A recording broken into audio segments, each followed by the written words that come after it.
السلام علیکم۔ Best health and beauty ٹوٹکے کے معزز ناظرین کو میری طرف سے خوش آمدید۔ مولی برصغیر میں سب سے زیادہ استعمال ہونے والی سبزیوں میں سے ایک ہے۔ یہ ایک سالانہ اگنے والی روئے دار سبزی ہے۔ جڑ سے براہ راست سبز پتے پھوٹتے ہیں۔ اس میں جڑ ایک ہی ہوتی ہے جو گول بیلن نما یا مخروطی سفید یا سرخ رنگی ہوتی ہے۔ مولی بعض بیماریوں اور جسمانی اعضاء کے لیے انتہائی مفید ہے۔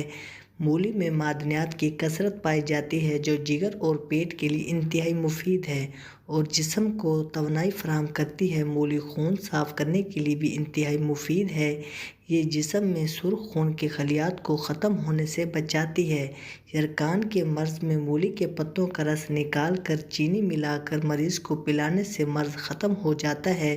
مولی کھانے والوں کو کبھی یرقان نہیں ہوتا۔ مولی میں فولک ایسڈ اور وٹامن سی پایا جاتا ہے جو جسم میں کینسر کے خلاف قوت مدافعت کو بڑھاتا ہے، جس کی وجہ سے انسان کینسر جیسے موذی مرض سے محفوظ رہتا ہے۔ مولی میں پوٹاشیم کی وجہ سے یہ ہمارے خون میں پوٹاشیم اور سوڈیم کی مقدار کو بھی کنٹرول کرتا ہے جو ہمارے بلڈ پریشر کو قابو میں رکھتا ہے۔ بواسیر میں کچی مولی کے پتے کی سبزی بنا کر کھانے سے کافی آرام ملتا ہے۔ کھانے کا ہضم نہ ہونا یا کھٹی ڈکار کے دوران مولی کھانا مفید مانا جاتا ہے۔ مولی کے ایک کپ ارگ کو مصری میں ملا کر پینے سے بدہضمی اور کھٹی میٹھی ڈکاروں سے نجات ملتا ہے۔ مولی کسی بھی کیڑے کے کاٹنے سے ہونے والی سوجن اور درد سے نجات دلاتی ہے۔ جسم کے کسی بھی حصے میں کوئی کیڑا کاٹ لے تو مولی کا رس لگانے سے کافی آرام ملتا ہے۔ ایسے لوگ جنہیں دمہ یا سانس کی تکلیف ہوتی ہے